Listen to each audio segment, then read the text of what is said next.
Hold the roll for us. Mhm.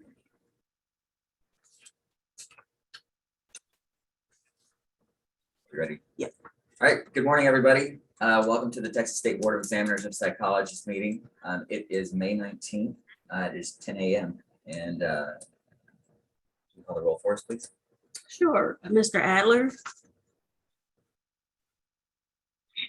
Say present. Okay. Dr. Becker? Present. Mr. Blumlich? Present. Mr. Bridges? Ryan? He's absent.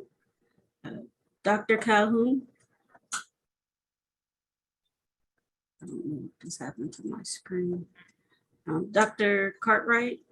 Present. And Dr. Donnie, I Newton? think you're sharing your screen. There we go. Okay. Yeah, I Yeah, was trying to figure out what to do here. Sorry. Dr. Singh? Oh, here. I was And trying to, Mr. Zagaris? Here. We do have a quorum present. Very good. Thank you very much. We're missing Mr. Bridges and Dr. Lambden. Entertaining a motion to excuse their absence. Motion to excuse her absence. Moved. Looks like Dr. Calhoun. There's a second. A second. So moved and seconded without objection, Mr. Bridges and Dr. Lambden are excused. Very good. Let's go ahead and start with public comment. And to members of the public, we have no members of the public here in the office in the Hobby Building. But members of the public, please limit your comments to 3 minutes. And we look forward to hearing from you. Mrs. Grotrues, do you have a public comment? I do. Thank you, Ms. Moore. I appreciate that. My name is Dr. Carol Grothuse. I'm a licensed psychologist and chair of the TSBEP Monitoring Committee for TPA. And I just have a few comments. One, first, congratulations to Mr. Spinks. We think it's well-deserved, his promotion, and hope that he continues to stay around and help make these councils efficient. The first question we have is just kind of a clarification for the proposed rule 463.8H for the licensed psychological associate regarding exceptions for incomplete licensure and remediation for incomplete licensure. It references that the council may allow remediation of deficiencies, but we just want to make sure that that's kind of overarching language that the real remediation determinations will be by TSBEP board members and not the council. And we just want to make it clear because it seems very confusing. A lot of members were confused about the language in the rule. So while the rule gives the council the right to allow remediation, it still will be TSBEP who determines what deficiencies are approved and the pathways for remediation. I just want to make that correct. And the second issue was a request by a TP member to further improve the licensing application process. So apparently what happens is after the postdoc, everything gets vetted in terms of internship and coursework. And we were hoping that it could happen before the postdoc so that people completing the hours, as soon as they complete their hours, they submit their hour paperwork and it's stamped similar to what LPCs go through instead of waiting another 6 weeks to get all that vetted. And it will also hopefully prevent individuals who think that everything is good and then they find out after the fact that something is wrong. So if we can figure out a way to further improve that, I know a lot of improvements have already been made, but there was a huge delay for a couple of people after the postdoc in getting their license, and maybe there is something that we can do to remediate that. Thank Carol, you. are you talking about like the internship form? Is that what you're talking about? Vetting the internship? Yes, Okay, gotcha. thank you. You bet.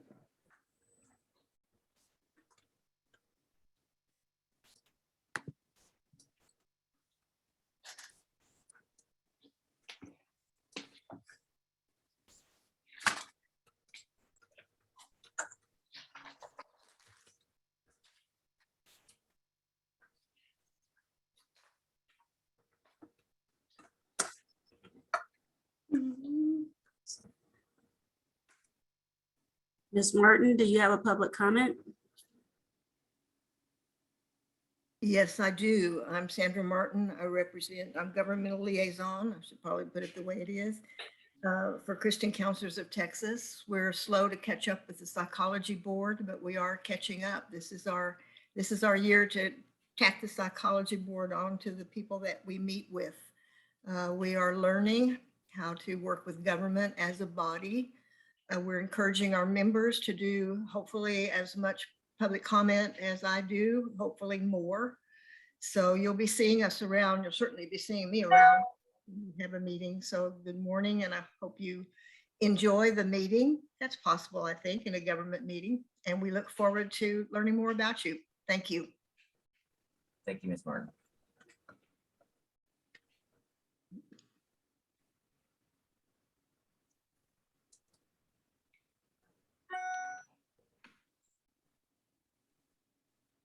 Have to log out.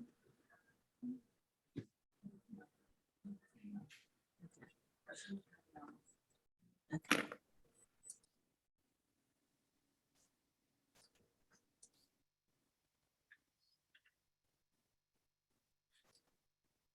Okay, we have no further hands raised for public comment. Very good. Thank you very much.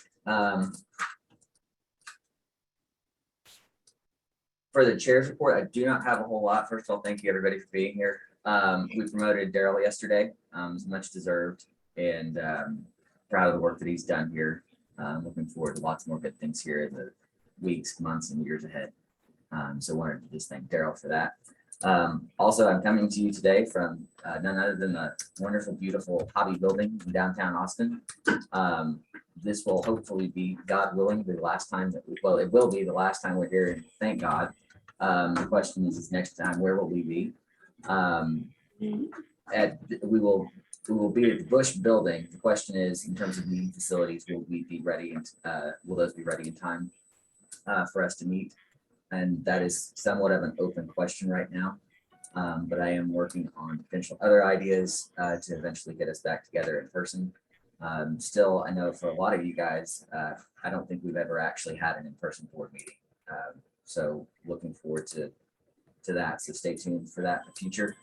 That is all the chair's report. I do have a question, John. Sure. Tell me about the promotion Daryl got. I'm in the dark here, you know. It happened yesterday. The governor or something? No. It was done at the BHEC level. I'm sorry, Daryl, is it Director 1? Is that what we did? Deputy. Deputy Director 1. Yeah, Deputy Director. Yeah. I'm well versed enough in it to have understood it, to have decided on it. I'm not well versed on all the different codifications to explain it. Okay. So, but Daryl, do you want to just tell us real quick about the for everyone's edification here, the differences in some of those codification of different levels? Sure. If you'll remember, when BHEC was created, we were most state agencies have an executive director. In fact, all of them in Article 8 have an executive director, except for BHEC. And the reason for that is it was inadvertently, there are two types of employees in the state. You have classified employees, and then you have exempt status employees. Your exempt folks are your executive directors. And when we were setting up BHEC, it was inadvertently left out that the agency head would be exempt, i.e. an executive director. So when BHEC was created, we had to install me as a director 4. Directors they are not true. That position is not a true ED. They are typically in charge of programs, divisions, or departments within an agency. They do not handle agency-wide issues or operations. Whereas executive directors are the agency head. They are responsible for everything and anything that goes on within the agency. So EDs are they have much broader responsibility and authority rather than a director. Now, we settled on director because at the time it seemed like an apropos fit, and the director 4 level is what encompassed the salary that I was originally set at for BHEC. So now we've rocked on. I was hired as the ED. I use the title ED as a functional title. I am not a true ED under BHEC. I do not actually hold that title officially. But we've rocked on now 2 years, something like that. After everything we've gone through and set it up, the issue came before the council of, okay, do we need to promote him, and then a salary increase commensurate with that, as well as based on what all we've accomplished, the skill sets I bring to the table. In short, the council settled on promoting me to Deputy Director 1. A Deputy Director is closer in scope and responsibility to the Executive Director title. So that's why they settled on that particular title to promote me to. And then they gave me a raise as well to go along with it, to recognize kind of what we've done, what the team has done, and then just kind of the skill set that I bring to the table. Yeah, just want to note that we had some options in terms of the different titles officially that we could classify him as, and what we did was we went with the one closest to that executive director role. Daryl has consistently undershot in terms of being like undershot, I think, salary, and made sure that we're good stewards of government money, making sure that we're not spending where we shouldn't be. We've given money back to the legislature in terms of budgets, and for other, it's very common in government to spend it all, so we can get it again next year. And this agency is giving money back. So we wanted to recognize that with Daryl, and then obviously Daryl is a talented guy. I was actually I had some meetings yesterday with some people in government, and they know who Daryl is. I didn't tell you this, Daryl, but I mean, they know who you are, and Daryl has a good reputation around Austin for the good work he's done here, standing up a new state agency, which is not something that the state of Texas does very often. So it's well deserved, and proud of Daryl and proud to give him that promotion. Deputy Director, I don't know what, it seems like unfair that the title is deputy, implying that there's somebody, anyway, I don't want to, just, I'm sure it's it's more like bureaucratic stuff, but interesting title, Deputy Director. My official title is Deputy Director 1. My functional title is Executive Director. I see. It's kind of a legal fiction to call me an ED, but I suspect we will ask the legislature to change it to a true ED position in this LAR. That's when we'll actually move to change it. But until then, I can only be classified as a classified employee. Daryl, just for the record, regardless what they call you, you've done a great job. I've known you from the very beginning when you were coming on. For your skill set and your abilities, you've been underpaid, and this is very well deserved. I appreciate that, everybody. I really do. I appreciate kind of the, I mean, you guys, y'all let me cut my teeth with the psych board. So I kind of grew up, started out as a baby ED with y'all, and then kind of grew up from there. So I'm glad y'all didn't have me committed at any time during that process, which you probably could have. I gave you enough evidence to do that, but I appreciate y'all not doing that. You're welcome. You never know. Still could happen. Still could happen. Yes, it could. Yes, it could. All right. That concludes the chair's report, unless you guys have any other questions or comments for me. Okay, moving on. Board administrators report. Ms. Moore, you're gonna take it away. Sure. For the council report, just some highlights. The council did vote to approve proposed rules changes for 463.35 with the non-substantive changes that were listed. And then they pulled rule 470.1, indicating that these changes were not needed. Moving on to SIPAC. SIPAC currently has 31 states enacted and 28 states that are effective.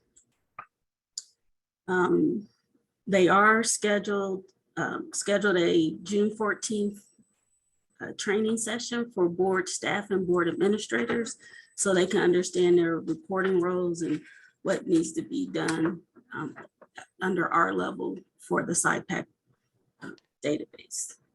Diane, let me interject here one quick. Okay. You'd mentioned that the council had pulled that rule 470.1. I want to kind of explain to the site board why we did that. I don't want y'all thinking the council didn't like it or there was a problem with the rule. The problem is Patrick and I are a couple of chuckleheads, and we made a mistake on that rule. It turns out we didn't need that change after all. So it wasn't there's something wrong with the rule, or, you know, the council doesn't like it, or y'all messed up. That it has nothing to do with y'all or the council. It's just when we got to looking at it, we realized we made a mistake. This change isn't needed because of the changes being considered on the proposed professional development rule. And so that's why we told the council, hey, pull it, because actually if we changed it, we would have messed something up, and we didn't want to do that. So that's our fault. That's staff's fault. That has nothing to do with the board or the council. So that's why we recommended the council not go forward with it. And Diane, I did have a question about SIPAC that you were just mentioning, SIPAC. For the ones that are pending right now, I know like South Carolina, I think in Connecticut, there's a couple, or maybe a few others that are pending. Do you know around the time frame of when those are supposed to actually be approved and be enacted, or do they tell you that, or is it just sort of we wait till their legislature decides? Yeah, if you go on a SIPAC website, the states that are enacted are the ones that actually approved it. It's in place, like the legislation's been approved. They have an actual start date. The ones that are effective, they're waiting to, the legislation's been passed, but they're waiting on the date to actually start it. And the dates are listed there by each state. Right. And then there's also a listing of any states that have legislation in the works that's posted on that site. So if you go under SIPAC and go under the maps, then you'll be able to see all that detail. But Cara, you won't know if the legislation is just pending. There's no way we can know what the potential date, either adoption or effective date is, because some legislators meet annually, some meet I think probably most meet biennially like we do. There's just no way for us to know what the likelihood of it passing in one of those states is, and even if so, when it would be effective. Okay, thank you. Yeah, I just had a lot of people asking lately, like on a couple of those states that are pending. So that's why I was wondering. Yeah, we really couldn't tell you. And I mean, stuff gets derailed at the last minute. So even if I told you, oh yeah, it looks like it's on track to pass, you know, on this date, I could be made a liar real quick by something that goes on in that legislature. Okay, thank you. And I can add, once they pass language that matches the SIPAC language, they're automatically admitted. There are occasionally those that pass language that don't match up, and that gets reviewed by SIPAC, usually at their annual meeting, to see about trying to admit them. But that's a more rare occurrence, but it has happened.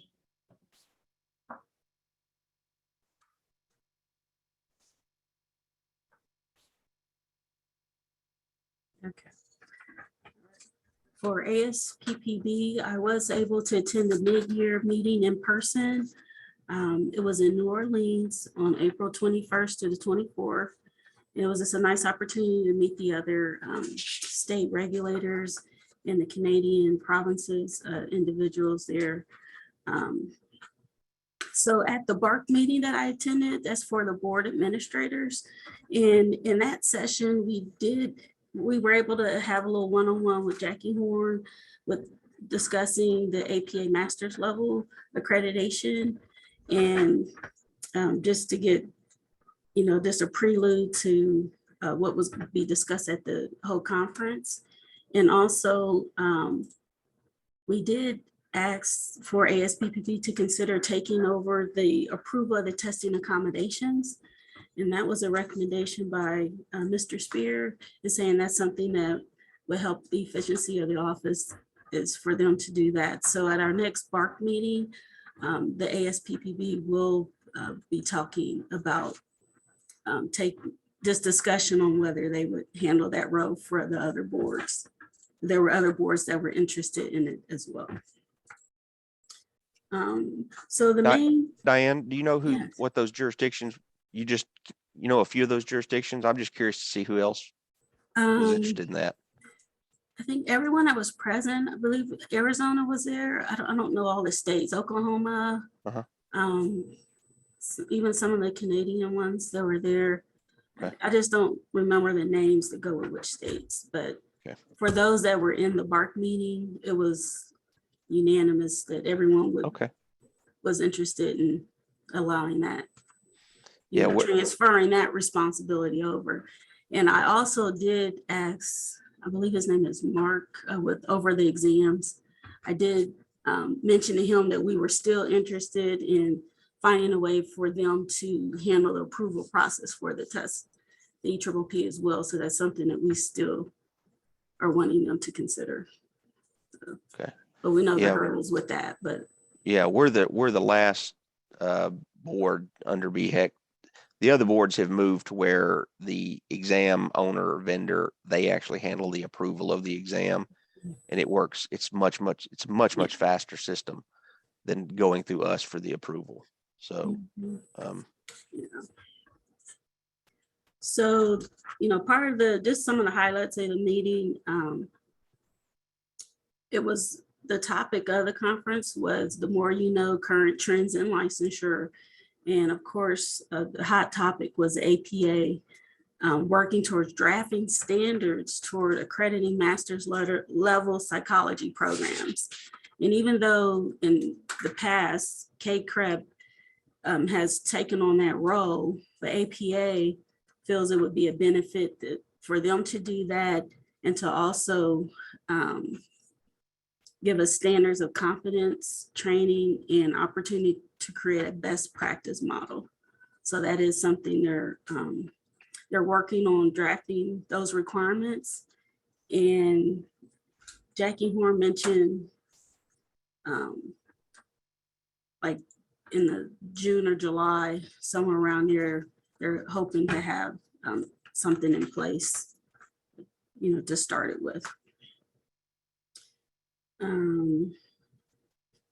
And the reason for the change is due to the access of care, mobility of licensees, and that there isn't a common standard because each state's requirements varies, from one stream to the other. So they're looking to just set a uniform requirement that will make it easier for licensees to go from state to state. And then they talked about some of the barriers of licensure. There is a full report in you guys is in the meeting book folder for you guys, but just something that kind of stood out from the standard as far as a fresh start program for those with criminal background checks. We do have some pre-licensure determinations that we do here in Texas, but I guess there's a fresh start program that some states use that has details of the act, and they cannot use criminal background from 5 years that's not related to the profession. So that's something that's a little different than what we do. I don't think we do that. And then some of the other licensure application issues for barrier would be questions related to the disability status. And as far as mental health, I'm asking applicants whether their mental health impacts their ability to practice. So they were, discussing some of those barriers around there. And it's probably best practice not to ask some of those questions, in addition to removing good moral character or moral turpitude, which I think are some that most states have already addressed taking out.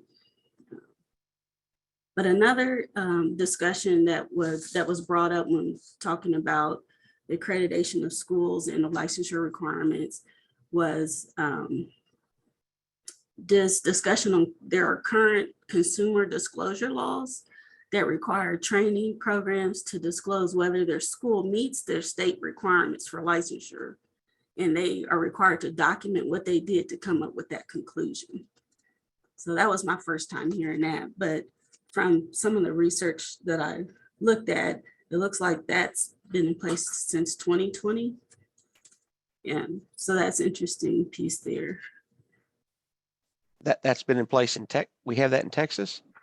It's like a federal. Okay. Federal. I have a reference here. It says 34 CFR 668.43 Part C.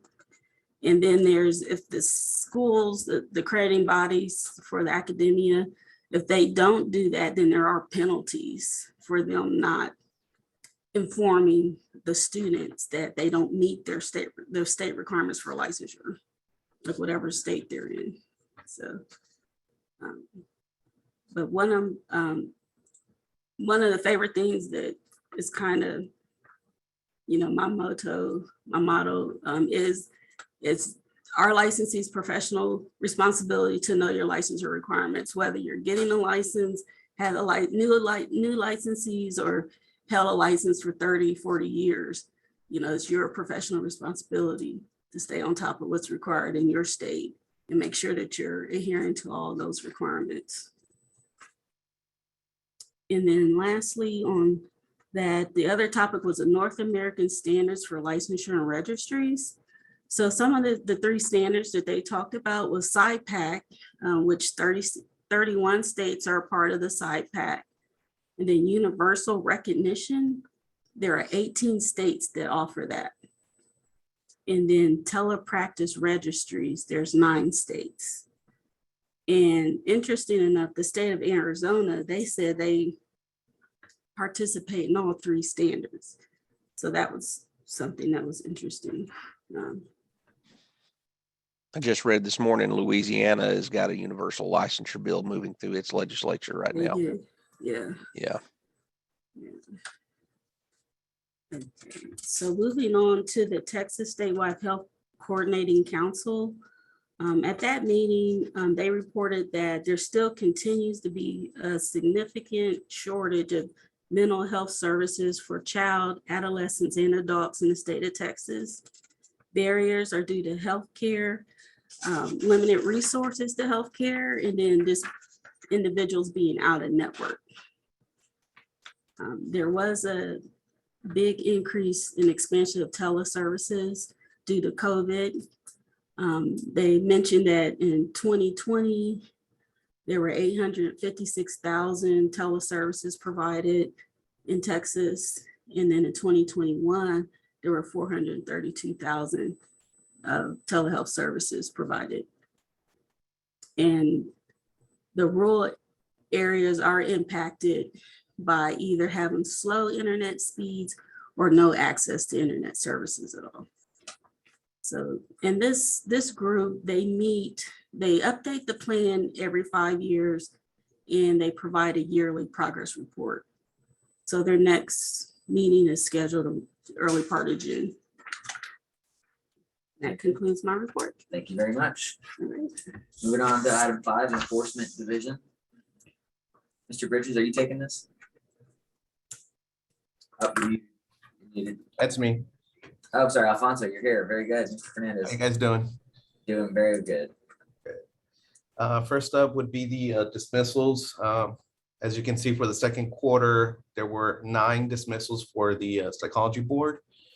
And right now, if you guys have any questions, please feel free to ask.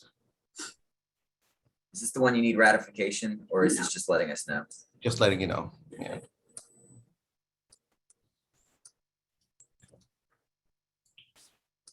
If there aren't any questions, we can move on to the status report for the second quarter.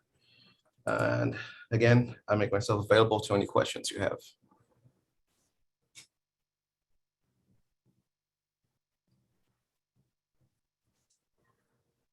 All right, hearing none. And for the ISC's panels list for March 1st through May 31st for 2023, I would need some volunteers. I think it's my turn to volunteer as a public member. Okay. Volunteer.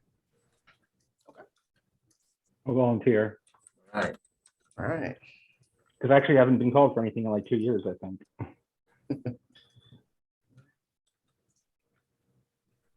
Thank you, Dr. Cartwright and Herman. And I have no dismissals needing ratification. Good. Moving on to 5B, Agency Council Review of Agreed Orders.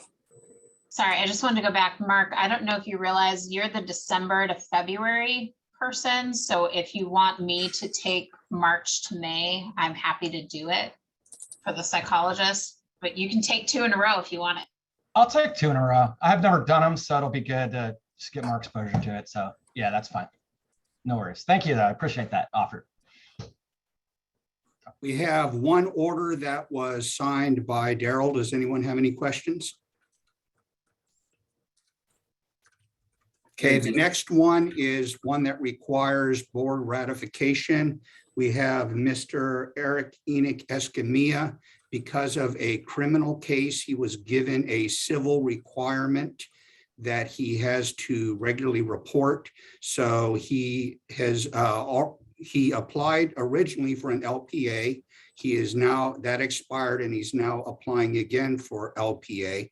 And we're just trying to put the same requirements on that would match the civil requirements. As long as that civil requirement is still there, this order would apply. Questions? And so this is going to require a motion by the board to accept this. Yes, sir. I understand. So he was already licensed to practice and it's just because it lapsed? No, ma'am. He was in a criminal trial. He was found not guilty by reason of insanity. He was given a civil order that he has to report while under medication, whatnot else. And then he has since applied. He applied for an LPA. He did not, it was approved via an order similar to this, but he didn't pass the exam and that expired. So he is now applying again.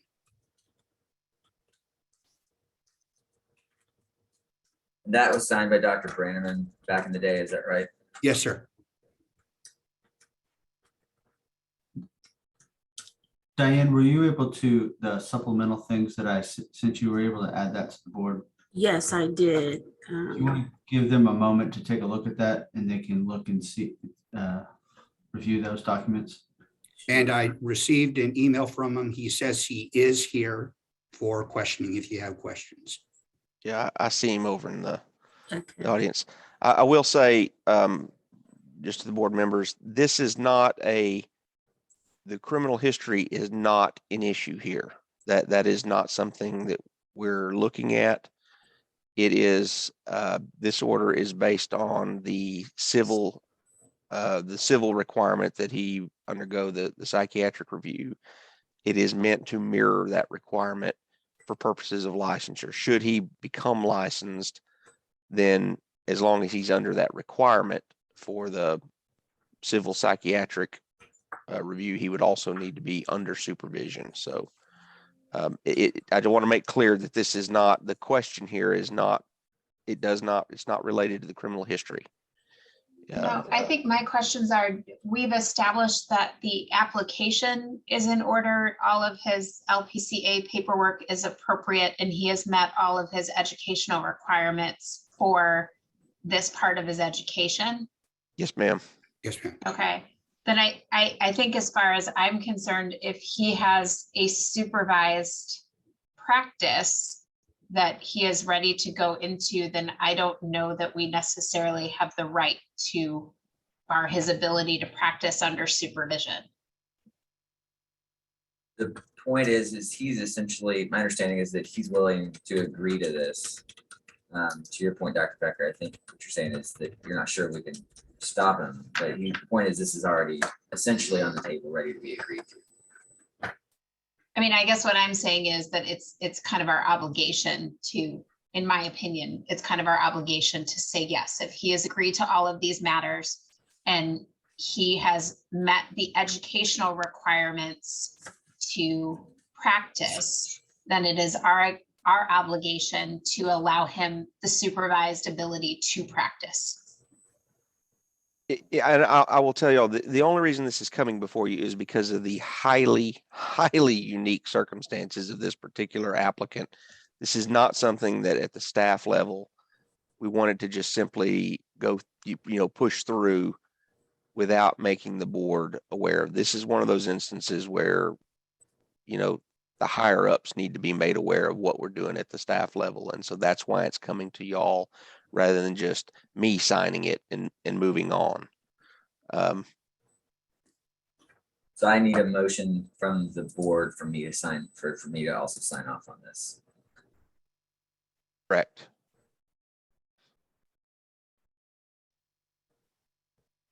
Motion to approve what we just talked about.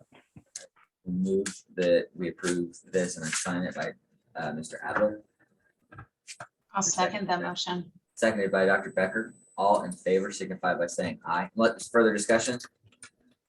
All in favor signify by saying aye. Aye. Any opposed, say no. The ayes have it. All right. Thank you guys very much.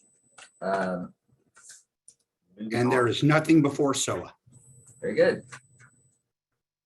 Moving on to 6A, Applications Committee.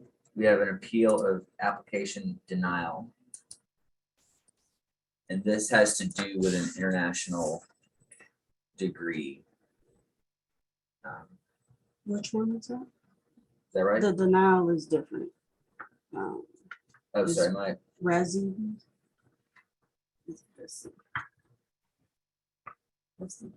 oh, excuse me. I'm off base here. Who's gonna lay this one out? I guess I can, Okay, but if anybody, who else was, Dr. Calhoun, this is the international applicant, right? We were talking about, Diane? Say that one more time. The international applicant from India, No, right? this is a different person. This individual, Razivi, if that's how you, Okay. hope that's how you pronounce it. They are applying for a license issuance and they do not have enough postdoctorate supervision hours. Okay. So the requirement for postdoctorate would be 1750, and they have 1540 hours of postdoctorate supervised hours. So if you go to the folder, there's a denial folder and a shared folder for this individual. Hopefully you guys had a chance to look it over. and this, we're talking about the appeal for Razavi, correct? Yes. Okay, just so everyone's on the same page, we're going to 6A, little I, lowercase I. There you go, just making sure we're on the same page. Yeah.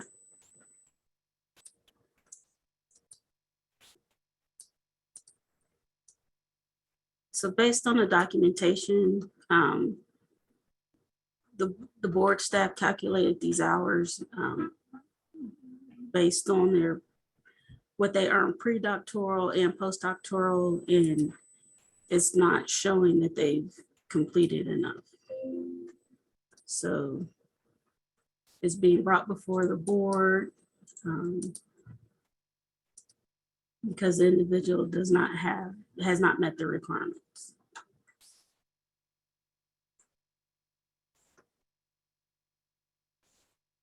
And it's for the postdoc. The postdoc, postdoc that we're yes. concerned about.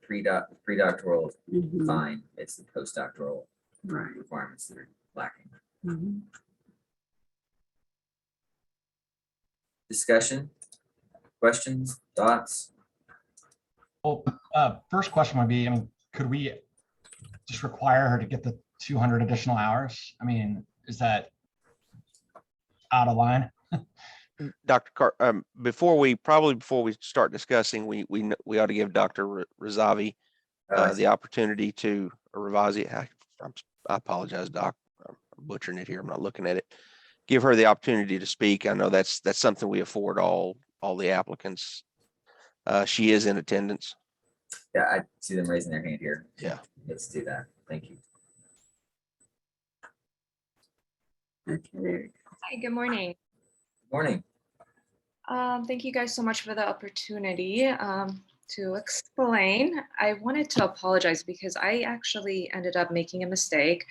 I was trying to keep everything congruent with the hours. Dr. Gregosian sent in a letter as well, indicating that I have completed more than 2,000 hours of postdoc. I just did not include it, and I asked her to keep it consistent with the Board of Psychology in California. And the way I read, and I misread it because I thought it would be a total of 3,500 hours, not realizing that it would have to be 1,750. So she sent a revision, and I don't know if that's something you guys could accept. She signed a documentation of supervision experience and submitted that as well, indicating that from 3/16/2018 through February 28th, 2019. My contract was originally for a year, so it went actually to 2,186 hours with 297 hours of supervision total.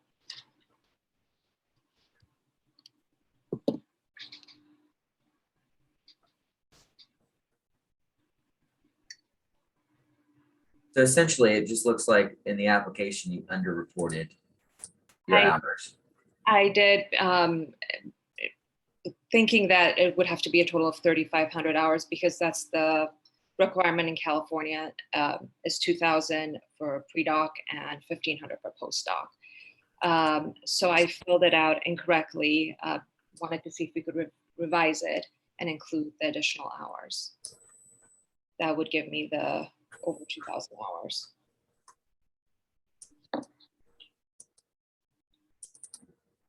Any other questions from the board? No, not at this time. All right. Thank you very much for being here and giving us that context. Yeah. I guess my question to staff is, have we looked at this? Is there a reason that this letter is not sufficient, or would that just require the board to make a determination that based on this is different than what was submitted on the application? That's what it boils down to is, do you want to accept the letter in light of what was reported on the initial documentation form? 10-4. Any other questions or discussion from the board?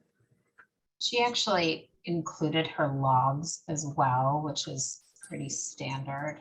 So I think that the documentation is pretty, it's pretty sufficient to meet the needs for what we have. I think it genuinely was just an error in reporting. All right, is there further discussion, or are we ready for a motion? One moment. I'm sorry. One moment. The staff that reviewed this is indicating that she's attempting to use hours prior to her conferral. Well, that would be pre-doc then. Yeah. Okay. Dr. Becker, did you hear that?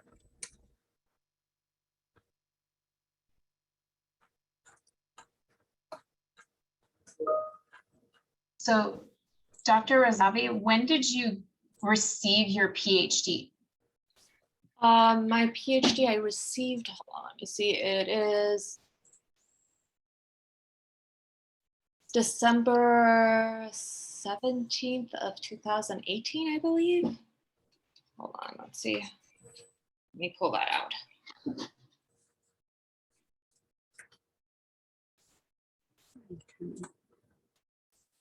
December 17th of 2018.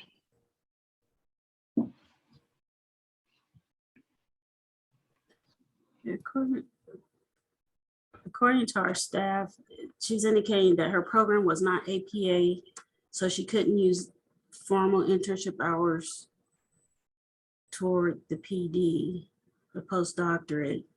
And then her written notes indicate she cannot use 3/16 to 3/16/2018 to 12/16/2018, which is before her degree was conferred. So she's eligible to use 12 December 18, 2018 to February 28 to 2019, which is 396 hours. Can I ask you guys, I know I also have another log that it shows additional from 12/17 of 2018 through August 16th of 2019. I had multiple contracts, which is why I feel like the hours are kind of all over the place. I do have proof of that as well. That's with the Board of Psychology in California. Would I be able to include that? And that's actually the 1540 hours.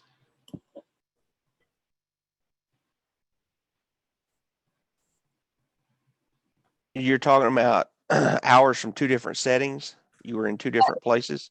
Well, it's the same setting. It has there's an intensive outpatient program, and then there's the office setting aspect as well. So in California, the one that I started was based on my degree on 12/17 of 2018 through August 16 of 2019. And in that I collected 1,540 prior to that. And it's true because I defended in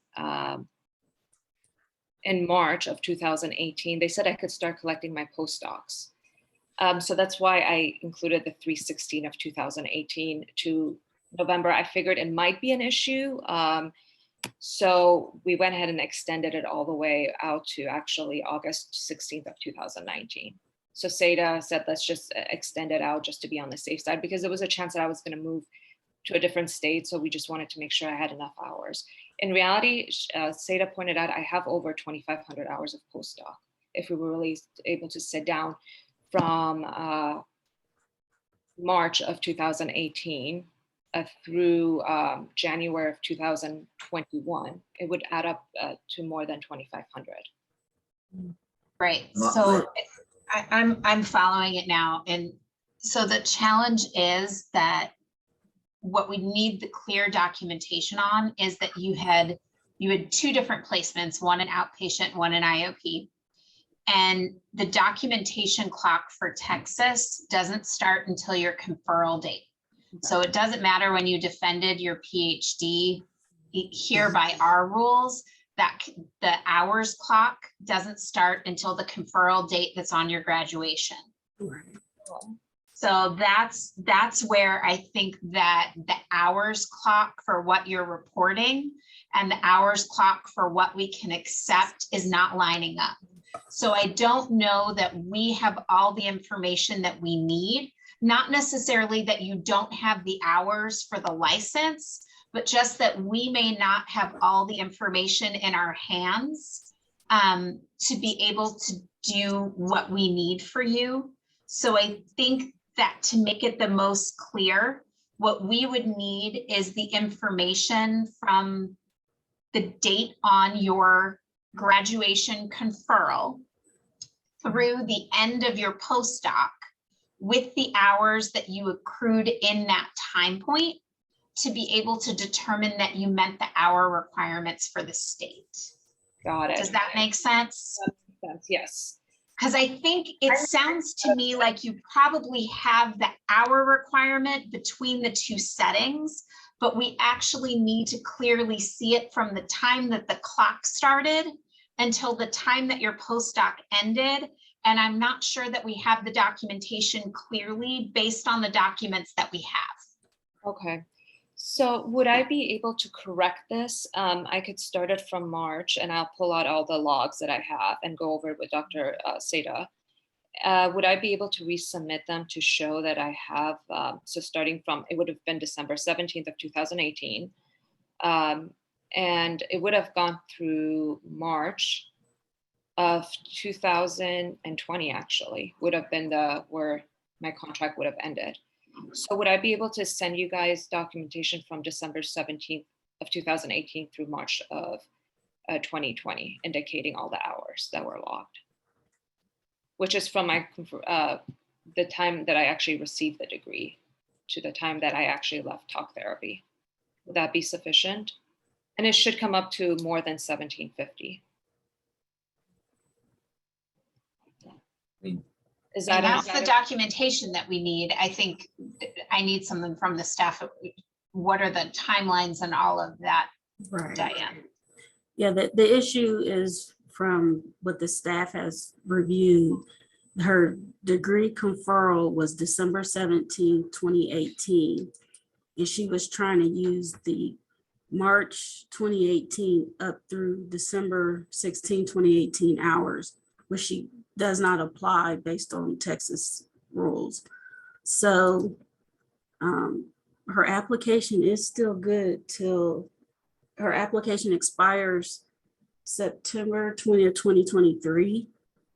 So I guess she still has time to provide additional documentation from the actual degree conferral date of December 17, 2018 through whatever she claims that she completed the postdoctoral supervised hours.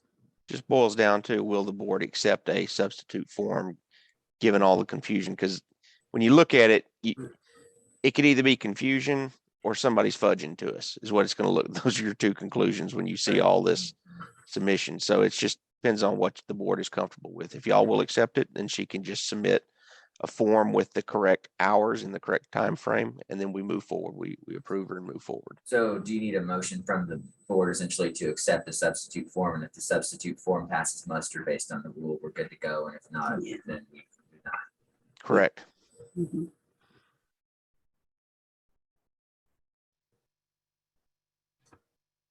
Well, I'm comfortable that if she got supervised hours and the supervisor is willing to certify those hours to the state, I'm not going to call out a supervising psychologist and say that they are fudging the hours. I believe that if someone is going to certify hours to a state board, then they are saying that I'm a psychologist of record that has certified these hours, and I believe them to be true. So yes, if she has the hours and they are postdoctoral hours, I personally am willing to accept them. There's I not agree with further. Dr. Becker. I support what Dr. Becker is saying, and I think that should be sufficient if she can send a corrected information. All right, sounds like we need a motion. I motion to accept the adjusted hours if they are presented in the time frame. I second it. Been moved and seconded. Further discussion? Hearing none, all those in favor signify by saying aye. Aye. Aye. Any opposed, say no. Guys have it. All right, thank you, guys. Thank you. Get this clarified. Okay, now are we moving on to that other one with the international degree? Is that correct? Yes. Okay. Mhm.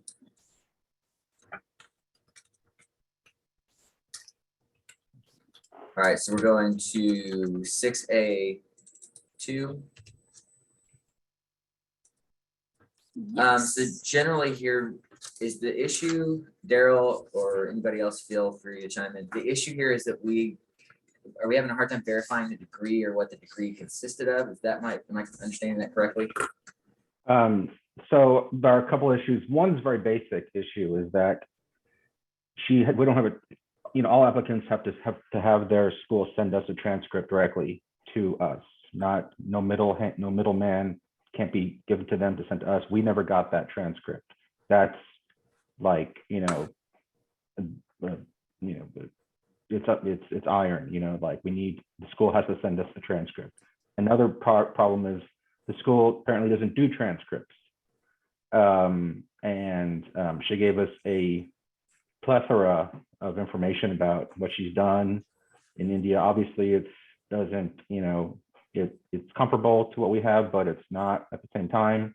But the main issue is we don't have any, nothing from the school directly, not even like a letter saying she completed the degree or anything like that. So without that, very basic thing. And then if we had that, there's still questions. I think we discussed this in a meeting at length. I think Mr. Spear was there too, where if you can remind me, Diane, I know that was the basic issue, right? We just don't have anything directly from the school, official from the school. Right, we require a transcript and the school only provided a certificate of completion. And then Through her though, right? It wasn't sent directly to us, right, it looks like we have copies of it, right? not the original. Wasn't there some issues with like the coursework, the doctoral coursework as well? Like there was no actual, I think it was just research basically, but I mean, I know some dissertations are like that, but I think that was one of the issues as well that I read. I mean, there's a lot of documentation of experiences and kind of, things that, jobs and kind of like some weird titles and stuff, and like a doctorate in mental retardation or something like that. I mean, or master's in that kind of field. And it was hard to put all together, kind of like, I guess the psychologists on this board would be more able to, even if we had official record from the school to determine, whether you guys felt it met criteria. She has a lot of stuff. She has a lot of all this documentation about different things and different degrees. And so she certainly has, qualifications in some way, but for us, does it need qualifications? Well, until we get something from the school, we can't even consider it. And she is in attendance if you guys have questions for her. So I could bring her on. Let's do that. Hang on real quick. Patrick, did you have something real quick that you wanted to add? Oh, Diane beat me to it. I was gonna. Great. Who is the caller that's showing up in the panelist list right now? I believe it's Dr. Calhoun. She, for some reason, cannot get the video to work, and I can't pull her over without. Okay. So she's trying to log in by video, but she's been listening. Okay. Okay. I just want to make sure. I didn't recognize that number. Okay. Dr. Submaranian? Yes, thank you. Thank you very much for the opportunity to give an explanation. And I do understand the complications here. If you can let me, I'd just give you a short background. I have completed my bachelor's degree. It's a specialized degree in mental retardation from one of the national institutes in the country in India. They were only one of those few courses that came up at that point in time, but it is affiliated to a big university, a major university though. My master's has been in psychology, and we have a specialized program, which is a 2-year clinical training in clinical psychology, which is a 2-year pre-doctoral. That's how the training goes in India. And after that, we do our PhD, which is optional for us to practice. If we want to go more into a faculty or a teaching position is when we need a PhD. If not, our 2-year full-fledged, it's like a pre-doctoral training with our supervised hours, coursework, exams, and then a licensing. That's the requirement for being practicing as a psychologist. So that's what I completed. And hence, once we complete that at the PhD level, we do not need to do any coursework because the coursework is already completed. For those who have completed that, the universities exempt us to do any coursework, and only 1 semester of coursework is required. Rest is only the dissertation and publications that is required for the doctorate program. So that is what I tried to explain. Second thing is, unfortunately, I have tried contacting our university a number of times in between the COVID, but they said they only have, when I requested for a transcript, the only thing I got was a sealed photocopy of my degree certificate that they sent us. So they said they don't have any other transcript, as in it's a state university though, but they don't have any other format of a transcript. So that is the only thing I could, because for the foreign evaluation also they used only these things for my foreign it was an ACES agency which did my foreign credentialing evaluation, but that's how the university goes by. And I don't know what else to do. I have tried my best to contact my universities or my schools to be doing that. Unfortunately, they have no other way of sending it. The only option is I'm going to India this in just a week's time, but it would be summer there and universities may be closed. I don't know what else to do from my end to put everything in. So with regards to the coursework, Mr. Cartwright, unfortunately, we do not have, as I said, we are exempted from doing the PhD level coursework because we finished it 2 years prior in a clinical coursework, and that's an acceptable. It's a national university, so national, one of the national colleges that trained in clinical psychology and has been accepted by the licensing authority, which is called the Rehabilitation Psychology of India. I have even submitted my recent renewed one, which is valid until 2027. We have to do those, we have to be going through those to be licensed in our country. So that's from my end. And if you have any suggestions, I will go, when I go there, I will try my best to see what I can do to them.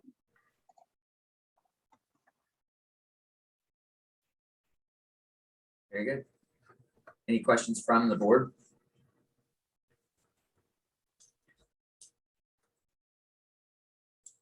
Thank you, Doctor, for coming and for giving us some context. Question on the International Academic Credential Evaluators,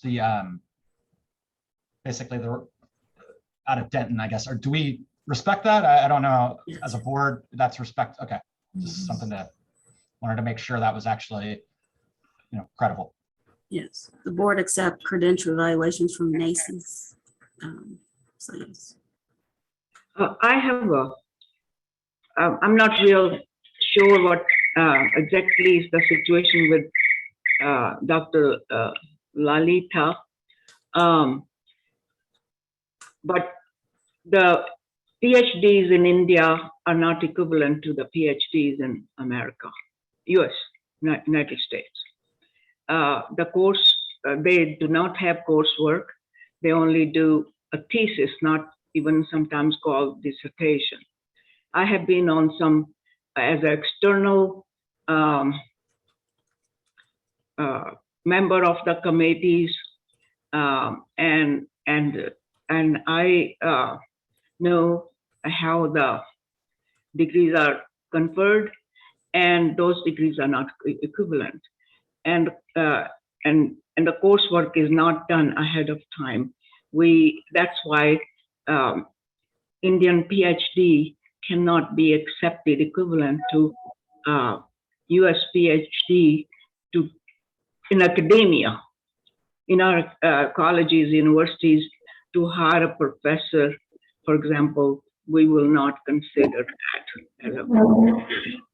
So that's one situation here. And well, I feel that Ms. Lalita may have to get maybe if she's in the United States, then she needs to probably complete another PhD. She would have to complete another PhD to be eligible for licensure in the United States. And I don't believe that board provides international licensure. We do not have that. We only have state, for example, our board only covers the state of Texas. Mm-hmm.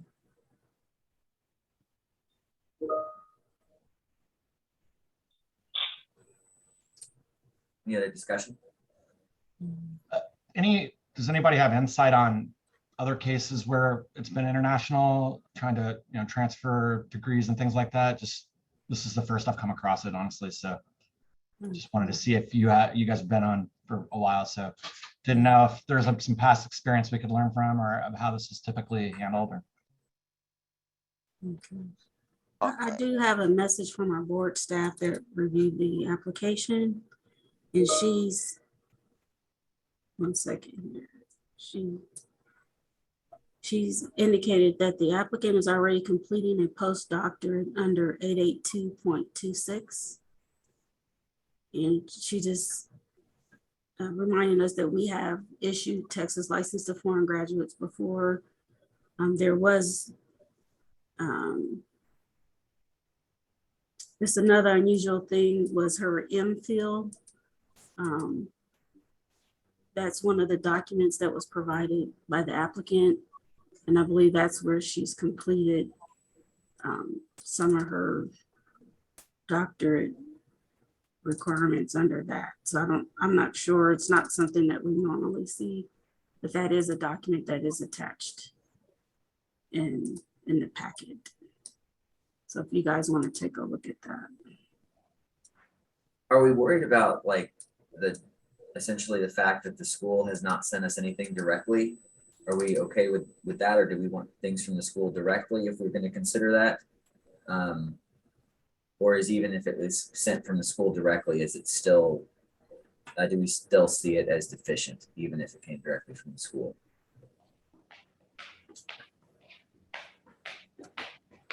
As a non-psychologist, I don't know the answer to that question.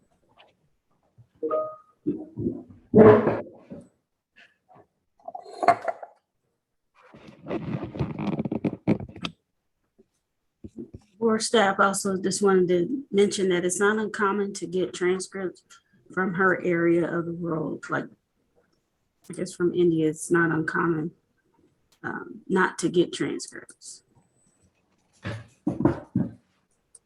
It's normal to She's not saying, get, yeah, this is normal to not get a transcript. right. Would we get it directly from the school, or a certificate directly from the school, even if it's not a transcript, or did not even Let me get that?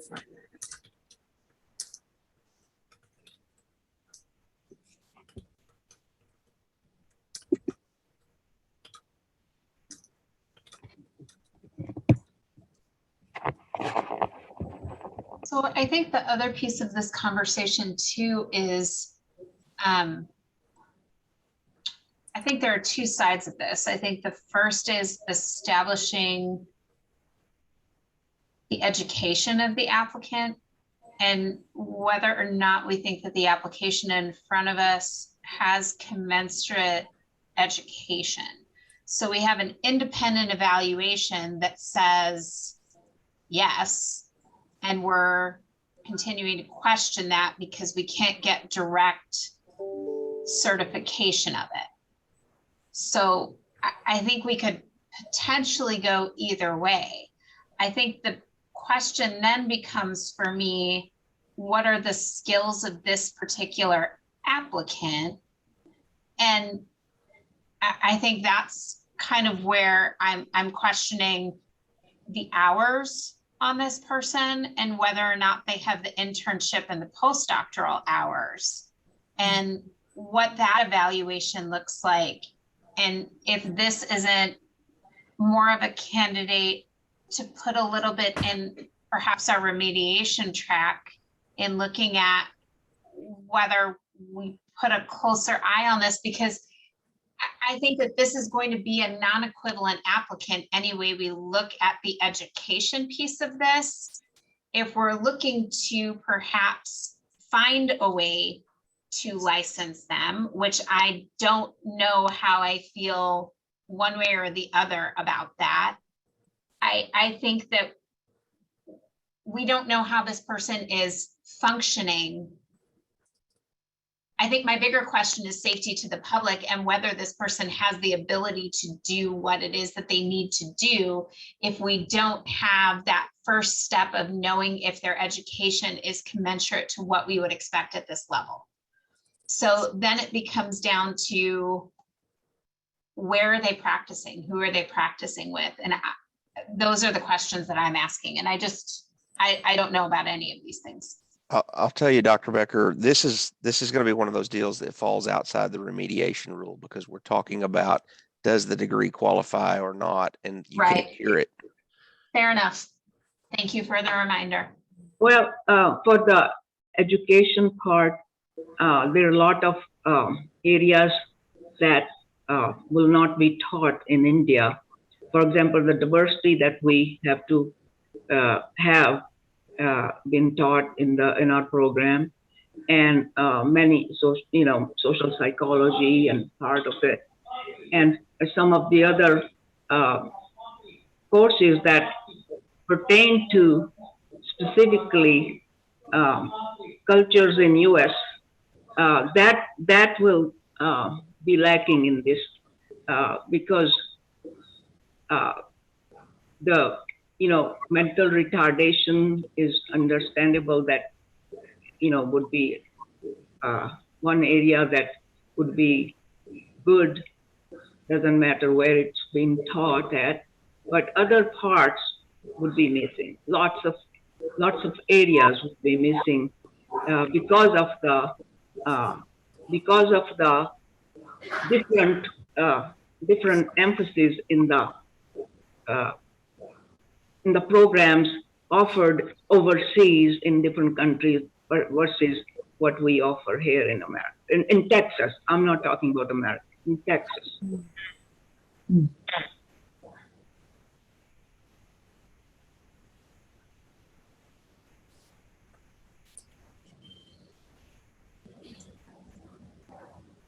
Do we want to hear,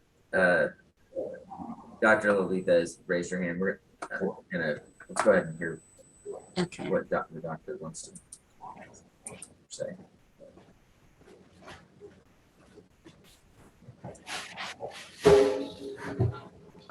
Thank you so much. I would like to just also say that I just completed my postdoctoral program for a year. And, since this came up, I just finished, and my supervisor has just finished it. I could have my supervisor is willing to send in the letter and the log art.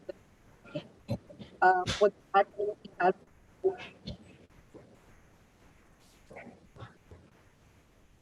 You're breaking up. I think we're having trouble hearing you. I'm sorry. I just finished my postdoctoral, 1-year postdoctoral fellowship here under a licensed psychologist. So with that, I just finished it, so it's not been submitted yet because I thought it needed to be submitted only later on. So I had not had that thing. So if that is it, my supervisor, if it could be reconsidered, that would be even me.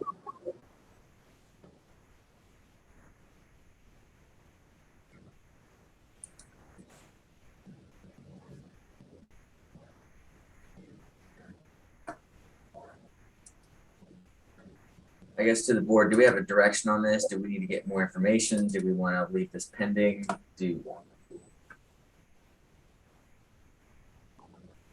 Any direction? I feel that the education part is the one that it's not equivalent, and it's not being, our requirements are not being fulfilled by the education part. That's the main concern I have. And the other issue is not having actual transcripts. It makes it very difficult yes. to make that make a judgment call in any direction. Yes. If we had transcripts, does that change the discussion? I think it No, does. but it does. I don't know, because to Sangeeta's point, I don't know that a foreign degree is going to necessarily cover at an equivalent rate, nor would I expect it to. But are we then saying that our board would not accept an equivalent degree? And I'm hearing that there's a precedent that we do. So I'm a little confused. Well, certain countries, for example, Canada, and England, and all those places, and England has pretty well documented programs, and Canada follows pretty much similar model as ours, and some other countries from in Latin America, they have we can reach equivalency somehow there, but somehow I've never heard of this university, and or sometimes when they have international journals or international universities, I am not sure of that, what that means. And so it has to be, if a university in the United States can evaluate the transcripts and educational, all the information submitted and feel that it is equivalent, then I guess it is equivalent. But where I stand right now, I don't feel it. Let's, Monica raised her hand. Let's hear, Ms. Fierro is the licensing staff that handles the review of this application and others like it. Good morning. It's my first time showing up to one of these things, so I appreciate y'all giving me a moment. At the beginning, when I was initially reviewing her application, the structure for education was kind of unusual because she had a master's and an MPhil, and it looks like the MPhil was what they were basing off the doctorate degree. So to me, it's not one of those, hey, yes, I can go ahead and just check this off and move her forward. So I sought manager expertise on that one. So then it went to the applications committee for review. And I mean, she's done the evaluation based on how we treat foreign applicants. And they state that she has a doctorate degree. She has all this additional education and training, all these additional certifications. I mean, I have nearly 200 pages of education, certifications, credentials. I don't find that she's not qualified. It was just making sure that before I actually issued the license that she did indeed have a doctorate degree. And I wanted to make sure before I move forward that I was doing the correct thing. And at this point, after having a second conversation with her and her actually explaining how they get their degree, so she went from the master's, then she did the MPhil, which is a requirement to get licensed in her country. I don't see that being an issue at this point. It's also not uncommon for those parts of the world not to issue a transcript. Typically, we would get a copy of their degree. We would get something from, say, like an APA board that would actually issue, whoever actually issued or gives them the approval to provide services, additional documentation, if they have a license. We would have to use that in substitute of an actual transcript. So there's additional steps that they have to go through, additional hurdles that they have to go through, and it makes it really hard for foreign applicants to get licensed here because of the extra hurdles that they have to do. But it's not uncommon for me to take other items in substitute for an actual transcript. It sounds like you're not as concerned about the contents of it. It sounds like the lack of verification of this degree is probably more than you cared to sign off as, yes, sir, as staff without bringing it to us. Yes, sir. I wanted to make sure before I went to, because this was a little bit unusual than the ones I've seen in the past. But I mean, based on everything that she's provided to me and the conversations that she and I have had over the phone, I'm not concerned for the public, and that was the main deal. But yeah, thank you for erring on the side of bringing this to us to discuss. That's not the question. Sometimes, of course, we're not. If you're not concerned about the public, that's good. But there are lots of people who can have experience or they know how to do many things without formal education, but they don't get licensed. And just because she presents well, and just because she has shown some other skills, I don't feel that you can overlook the academic part. That's very, very important. That's part of that's the basis to our, and that's the basis to our licensure. If we have, what my understanding is that there have been individuals that have been denied by the board or by the staff that eligibility because they did not meet the required qualifications for the coursework and so forth. So, and saying that transcripts are not given, that's not true. I had my bachelor's degree in 1967, and I had transcripts. And we have students at our university from India, and they have to have transcripts. You cannot evaluate a degree without transcripts, and I don't understand that. And also there are many such universities in India that are not accredited by anything or anybody. They're just giving degrees. I I don't have anything else to say except that we do need a proof of coursework, transcript, proper credentials to evaluate, or have them sent to a university where they can evaluate for you and they can tell. So with this foreign credential equivalency report, I mean, what are they going off of if they didn't have transcripts is my question. I mean, are they just taking our word for it? I mean, again, that would offer some validation, but I think, maybe weighing that up to a degree. I completely see all the points you're making, Dr. Singh, obviously, but it's just complicated because then it was signed off by this foreign credential equivalency. See, I heard we had like 200 pages worth of stuff to go off of. I didn't get the idea that we were going just off of anyone's word. Monica, can you clarify what you're going off of? Yes, sir. She sent me an abundance of documentation. And in addition to that foreign evaluation, I mean, that's what we go off of. That's our standard. I mean, we don't use UT anymore to do the evaluations. We go through NACIS. And if we're not going to honor that, then I don't know what else to do for the foreign applicants. This is our standard, and she's met that standard. Thank you for the clarification. Who is Miss Ampiro? Monica is our licensing and permit specialist that handles licensed psychologist.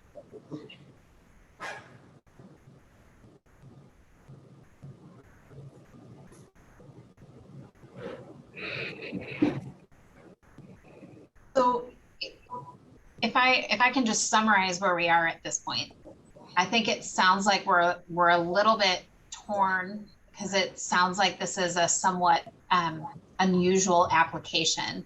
So from Monica's perspective, who sees a lot of this, probably more so than most of us, this was an unusual application, but she's met our gold standard of how we look at these applications, but it was still unusual enough that she wanted us to review it.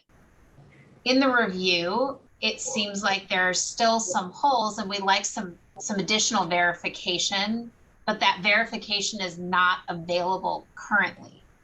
What I heard is that Dr. Lalitha might have an opportunity to get that while she is in India in the next week. I don't know if we want to give her the opportunity to try and get a hold of those transcripts or some secondary way to verify this, or if we want to just accept the gold standard that we have and say we're going to accept that educational piece and move forward with the application as it is, and then move forward with allowing her supervisor to give us the letter of support and review the next stage of this and make sure that she has her supervision hours and everything else. I think that's kind of where we're at, is first evaluating, are we going to require more information about the education, and then looking at what the supervision status is. I think that's a great summary. I guess question for Monica, based on, because I've looked at hundreds of pages of this stuff. Monica, what difference would it make from everything you've looked at to have like some additional thing directly from the school versus what you already have? Would it make much of a difference in your eyes? I mean, I think it would support and make you guys feel a little better, but at this point, I'm okay with issuing the approval. I'm good with what she's provided to me. I'm good with her explanation of the program. I mean, beyond the master's, the MPhil, I guess that's what we're calling it, because this MPhil is what threw me off in the first place. That's her post-master's, but required to get a doctorate. So it's just the title of what they're calling it versus what we would consider it. So, I mean, I'm good. If she wants to provide anything else, I'm great. If y'all decide she's good to go today, I'm ready to issue the approval today. Thank you. All right, I think it's been summarized. I think everyone's stated opinions. Are there any? If there's not further discussion, I feel like we have a couple of hands. Oh, we have hands raised. Yeah. Oh, I feel we need the verification of the education. Understood. And via transcript. And it's not, if it is, it should be available. India is very, moving very towards Americanization. And if it is any credibility of a university, credible university, then they should be able to provide a transcript. Let's hear from Dr. Lalitha real quick. Yes, I understand Dr. Singh, and I very much go with you. I do understand there are universities in India with the less than credible. So when I would just say I have been certified with the New York and the New Jersey Board of Education. I have worked as a school psych after my MPhil, because those were the adequate qualifications they took in on for me. New York gave me first. I worked in New York. After working in New York was when I certified in New Jersey. And the PhD was the one that's lacking for me when I had to do my doctoral or to become a clinical psychologist in the US. Unfortunately, I had to go back to India even after I got an admission here for the PsyD program. I had to go back for personal reasons, and then I decided to do my PhD, and that's one of the state universities which has international acclaim. But I can do my best when I go back there to try to see if I could speak to the director, because they have told me this is what they do. Now, I can request them to do if they would do something like an additional thing, or they could do something which is exceptional, to be able to send a letter or a proof of what I did to you guys. I'll try my best, because by the time I go, usually the universities are closed for summer. But I will surely try my best if that's something that you require. I don't know what else to do other than this. I think I have exhausted all my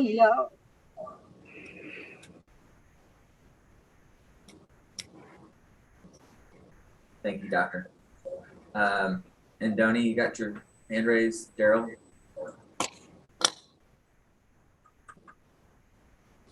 And Donnie, you're muted. Can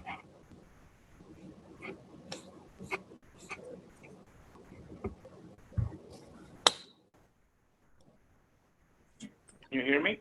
Yes, sir. Yes. I'm sorry. It would appear to me that decision we need to make, or what we could consider, is do we want to accept this credential from Plano, the certificate, international accreditation. I mean, they did a pretty good review. Monica, as a courtesy, referred it to us, but Monica was comfortable with the information she got. Daryl? My one reminder, and I guess I have a question for Monica. Monica, do we know anything about her internship requirements?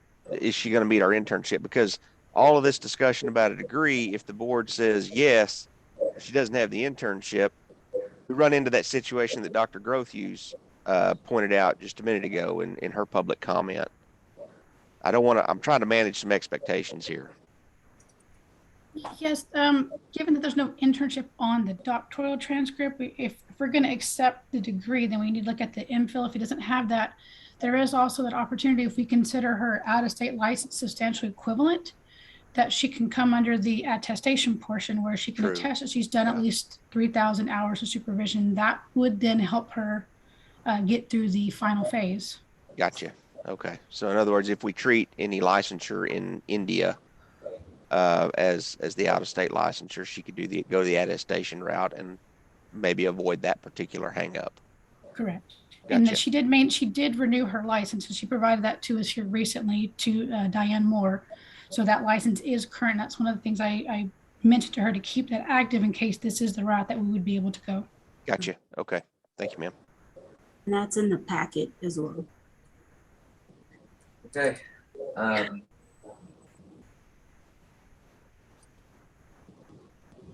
Any other thoughts, or ready to make a motion from the board, or? I'm sorry, I'm just joining you very lately, and I was listening in, but could not make any comments because of some technical difficulties I was having. But I think she's done a tremendous job in providing a lot of documentation. But I guess the question is, do we want to accept 200 pages of documentation instead of having a transcript or having some sort of assessment from her university in India? And as Dr. Snack said earlier, India is becoming more Americanized and particularly in all areas of academics. So would we be asking for too much to have her institution provide an assessment of what the actual program was and what she completed? Because I guess I'm concerned about the more about the course of studies. What did she actually accomplish during that credential? Monica, can you speak to that based on what you've looked at? Pardon? Sorry, I was trying to pull up some other stuff. Trying to verify her license. She does have a license in New York as well. A psychology license in New York.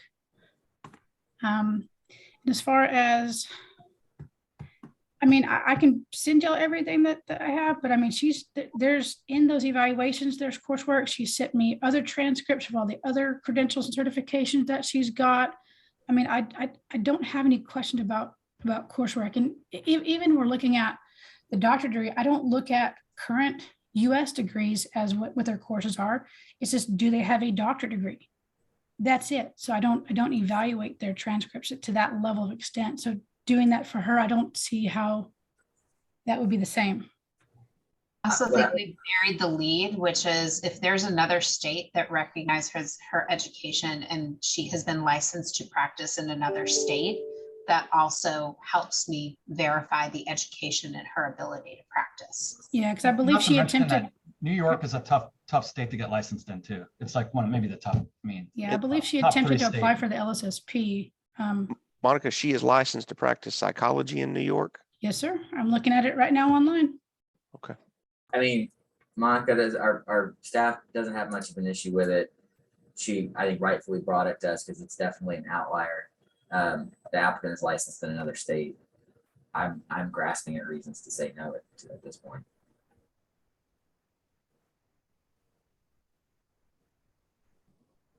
That's a whole different framework for me.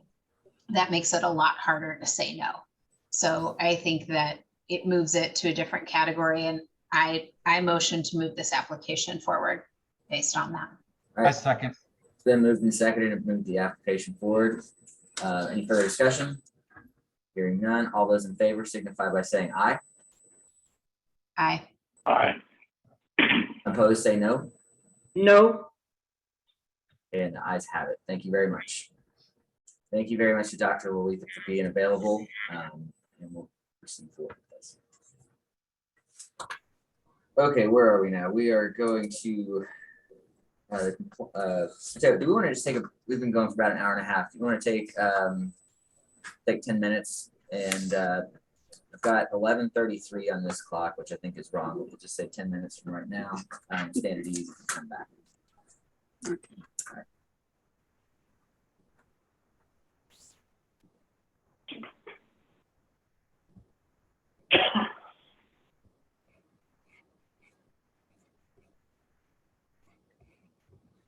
What time do we come back? 10 minutes. Good afternoon, good morning still, Dr. Callahan. What time we come back? 10 minutes from now. I'm not able to understand. 9. Noon? 11:44.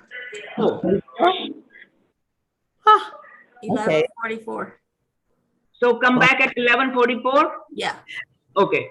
My computer even has the wrong time. It says 11:40. Okay. Okay. This is 11:40. So what time we come back? 11:50, I guess. Noon. Okay. Okay. Good to see you. How are you doing? Oh, extremely busy. Grant writing is something that I've been very much involved in, and in the middle of all of that, who puts granite steps in their home, right? I fell on my steps and had a minor concussion, but I'm good, and so it's been a busy time for us. Yes. Yeah, commencements, that sort of thing. Yeah, our commencement was last Saturday.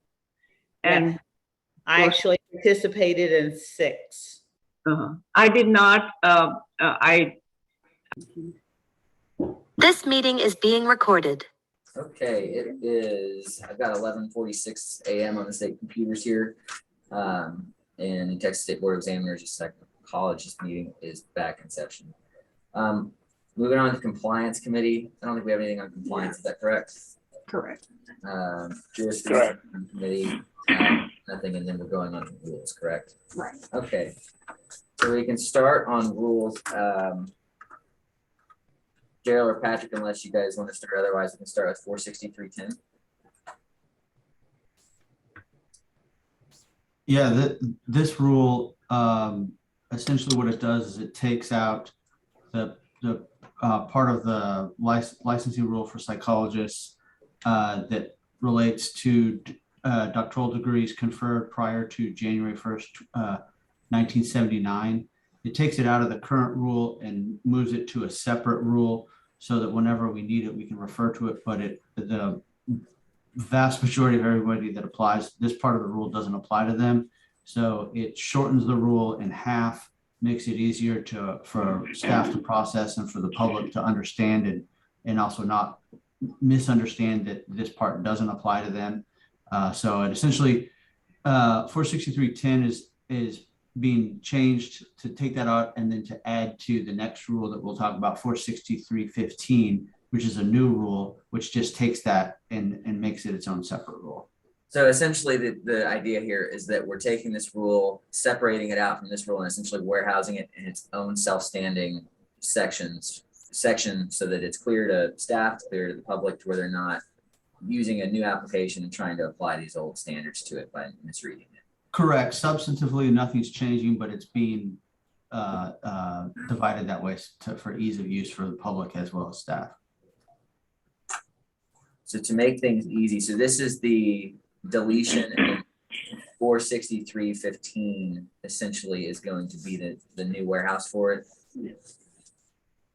So it would make logical sense to take these together as a motion to propose both of these, correct? Yeah, you can do it that way. Any questions or discussion from the board? So this would be a proposal, 463.10, 463.10 and 463.15 as written. Propose to amend 463.10 as written and adopt 463.15. Did I do that right? Second. Yeah, that's good. Yep. It's been moved and seconded. All in favor signify by saying aye. Aye. Aye. Opposed, say no. Aye. Thank you very much. All right, so let's move on to 463.12. Everybody a chance to get that on their screens.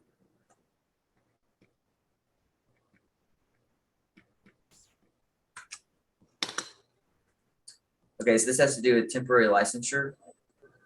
Daryl or Patrick, I feel like we've just discussed this where people are having to like call in and report. And it was difficult for us to track.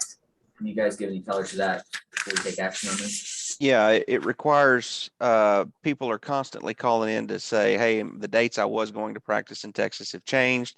Let me give you the new dates, get those approved. It's a lot of back and forth that's not needed. And so what we're trying to do is cut down on that back and forth and the extra work it generates for staff, and just say, look, just at the end of it, that's when you're going to tell us, I think it's at the end of it, right, Patrick? Yes. Yeah, that's where you tell us the 30 days that you utilized in Texas, rather than all the back and forth and the needless time that it wastes on both parties' part. It puts the onus back on the applicant. And it's modeled after how ASPPB does their, Patrick, I don't know the acronym. It's basically the temporary license under SIPAC. Is kind of how what we modeled that after, right, Patrick? The APIT, yes. Yeah, APIT, yes. And they essentially will just give a log, right, at the end of the month, that 30 days or whatever. They just submit a log. That's how I've seen it work well in other states as well. Yes. So, yeah. All right, any further discussion? No, I just wanted to make the last point. We also thought it would be helpful from the standpoint that it would also provide like a written ability for staff to track what dates temporary applicants were in the state. And it wouldn't be on staff to do that, that applicants would be submitting the written dates that they were practicing in the state from a record keeping standpoint. I will say, just as another editorial comment on this, at the BHEC level, there's a lot of discussion about efficiency and automation and that. This is not really automation, but this is definitely streamlining things, getting a little bit more high speed, low drag, and taking workload off of staff, so that this definitely comports with initiatives and discussions that are happening at the BHEC level. And just a thought, to further simplify things for staff, perhaps we should consider developing a form that persons with temporary licenses can use the same form to provide the information, so that it all comes in on the same form. In a uniform fashion? Yes, in a uniform fashion. Like the letterhead on it too, that'd be good. It's Yeah. not gonna have Excel sheets and all kinds of stuff. Okay, yeah, we can definitely look at that. I'll say too, I don't think that's actually shouldn't be that hard to do. I'm thinking about how property tax protests are done. You can use the form, or it still legally comports if you just write a letter that has all of the required things. But the form is a lot easier to use. Hey, Tim, can you go ahead and get started on that for us? When you get a minute, and get us a rough draft of that? Will do. Thank you. Yeah, I don't think it'd be like really difficult, but it would be great if we got to a place where we could do this system online and it went directly into a spreadsheet that our staff wouldn't even have to upkeep. But I know that's pushing us way past the boundaries of what we have. Whoa, But Dr. Becker. Let's talk about moving into, a new century here. We can't even get our clocks on the same time around here. Let's just rein those ponies in. Yeah, that's I know I like me pushed things. recommending. That's All right, like me Zach. recommending a court reporter. Is there? Can I go ahead and make a motion to approve 46312 for temporary license? Yeah, it's been moved. Is there a second? I'll second it. And seconded. All those in favor signify by saying aye. Aye. Any opposed, say no. Thank you very much. All right, going on to 463A, licensed psychological associate. I'll give everyone another minute to pull that up. 463.8.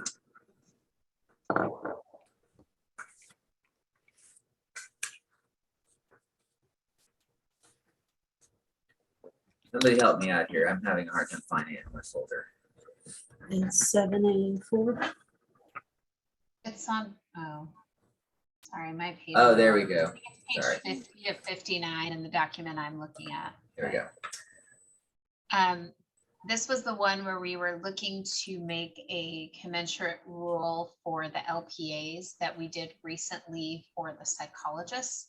Yep. To allow for remediation when someone had met the minimum requirements as far as the semester credit hours and sort of the minimum standards for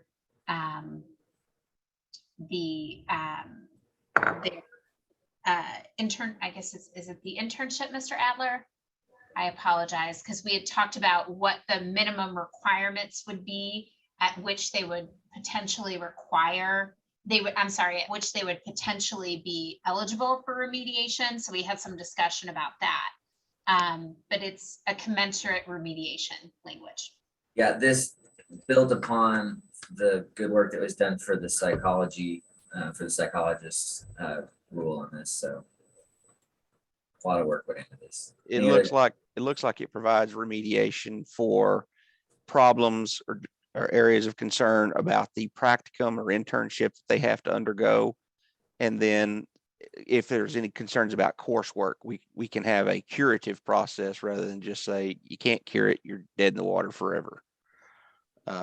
That's what it does, it looks like. And it looks like it also cures the grandfathering or the legacy issue that we had identified at a couple of previous board meetings as well. That's something else that it tackles, about how we had such a hard cutoff date on some legacy applicants, and it was like, we would take you if you applied the day before, but because you applied the day after, you're no good. You're not going to count. And so this softens that boundary. I believe this rule makes this board much more humanistic. All right, is there any further discussion or a motion to propose it? Motion to propose it. Moved Second. and seconded. Any further discussion? Hearing none. All those in favor signify by saying aye. Aye. Opposed, say no. Aye. The ayes have it. Thank you very much. Moving on to 46335.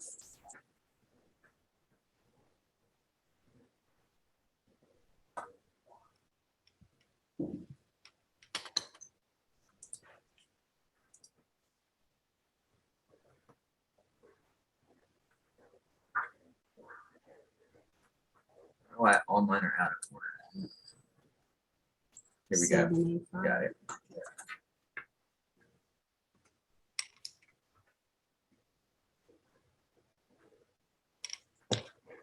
The one change in this rule that the rules committee didn't see, and then I plugged in after the rules committee, is in D1. It's a non-substantive change, and it's an addition that the governor's office had recommended for the MFT board rule, which looks almost the same as this. Basically, the governor was like, you need to make clear that D1 doesn't conflict with A2 up above, because when they read it, they look like that they run contrary to one another, and so the governor was like, clean that up for us. And so that's really all that does. I just wanted to make y'all aware we are recommending that little substantive change. You don't have to do it, but I have to admit, I think it's probably a pretty good change. That's the highlighted part you've got there. Yes. For folks, just to orient everyone, so this is our continuing education rule, and it's basically to bring the psychologists sort of under, to make us a little bit more consistent with BHEC. There are a couple of things that are important with this to have folks remember. The first is that you can carry forward extra hours from your previous year if you had runoff, up to 10 hours of the 40, because remember, it's a 2-year renewal now. So that's what Daryl's talking about. So what he's saying is that if you can't have, it's basically that D1 is basically saying you have to have all of your hours in the renewal period unless you have carryover from the previous period. So that's the conflictual part that we're resolving. So the other piece in here that's new is that there's some guidelines about what makes up an ethics credit, what makes up a multicultural credit. We were a little bit oppositional in that we were not willing to drop our multicultural credits to meet where the other boards are, because they only require 3. We wanted to stay at 6, which is where we were. And so we weren't willing to lower our standards. So that may come under fire at the BHEC level, but I think we're all willing to stand up for that. At least I am. Others are willing to. We can discuss that if other folks want to. There are some new things that are in here for our folks around limitations around what can be claimed for certain professional activities. It's always been a little bit of a moving target for how much credit can be claimed for certain things. We define those things these days. Teaching, authoring, presentations all have max credits.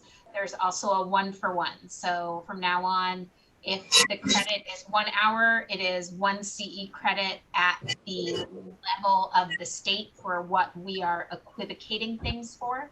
On the CE level, it's also acknowledging the human trafficking requirements that we have now.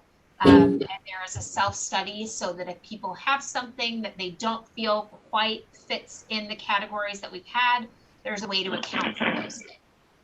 And then there's a 3-year requirement to hold on to your CE stuff. So that's a little bit lower than what we've had previously, but that's what the other boards are going with. So that's just a brief summary of where we're at. Couple quick things too, just on the differences between the other boards. You got to remember that the psych board has, requires 40 hours. I think LMFT is 32, and I believe LPC is 24. So some of it is hard to standardize in terms of like this many hours of this or this many hours of that, because that looks a lot different when you're dividing it into 24 rather than 40. So just those are things to keep in mind. But I know that's more like issues with the whole standardization that we're trying to do between the boards. Good discussion. Any other further discussion or questions? Hearing none, I'll entertain a motion. I don't think we need a motion, Daryl, because this went to BHEC yesterday and they proposed it. It was primarily to show the non-substantive change highlighted in yellow. Oh, is that what we were? That's right. Yeah, that's right. I'm sorry, guys. We don't actually need y'all to take a vote on this. We wanted to bring it to you to let you know about that non-substantive change that BHEC inserted into it, just to make sure we were compliant. I apologize making y'all go through all that. All right, so that concludes proposed rules. I don't believe we have anything awaiting adoption recommendations this meeting. Which brings us to 8, discussion on proposed changes to the guidelines for the practice of telepsychology.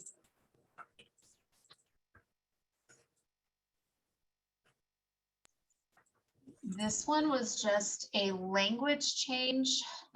We were looking at proposing some language that better encompassed where we are with telepsychology currently, and that it I think we just took out some language that suggested that it was emerging, and we rethought it as evolving, because it's not really emerging now that it's in COVID. I think it's pretty much here. So we wanted to acknowledge that and pretty much just call out that for our licensees, that keeping up to date with the changes in technology and legal practice is incumbent upon them. So that's really the only change that we made in that statement, is just updating the language to call out where we are with tele. It's not a huge change, but it's a relevant change. This came up because I think the MFT board they took and they were going to copy what y'all were doing. They took and borrowed from these guidelines.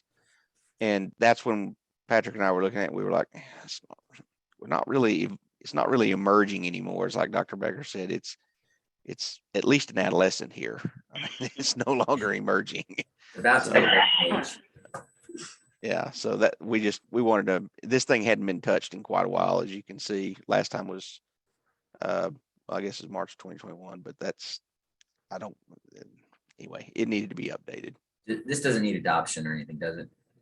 Oh, you vote, yes, you need to vote to approve Okay. it, because then we'll put the revised version on the website.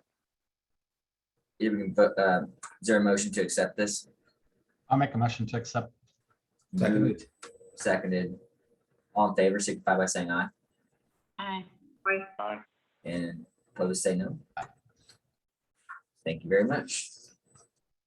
Which brings us to number 9, recommendations for agenda items at the next board meeting. I brought up one at BHEC yesterday. I'll bring it up here. I think it's worthy of discussion. I have seen, and it's been brought to me primarily on social media recently, but it's evocative of other things that I've seen at ISCs, where somebody seeking mental health services approaches a practitioner. And the problem, the pattern I think that I've seen between this is sometimes it's a male who approaches a female practitioner, and there can be harassing things. They can be pushing to deal with things that practitioner may not be skilled in doing. It is there have been instances of borderline stalking, people showing up where they shouldn't. There have been other questions about, even with telepsychology, people, exposing themselves on a webcam to a practitioner. And what are the duties that a practitioner has to refer out, and not be accused of abandonment. And so safety of a practitioner is paramount.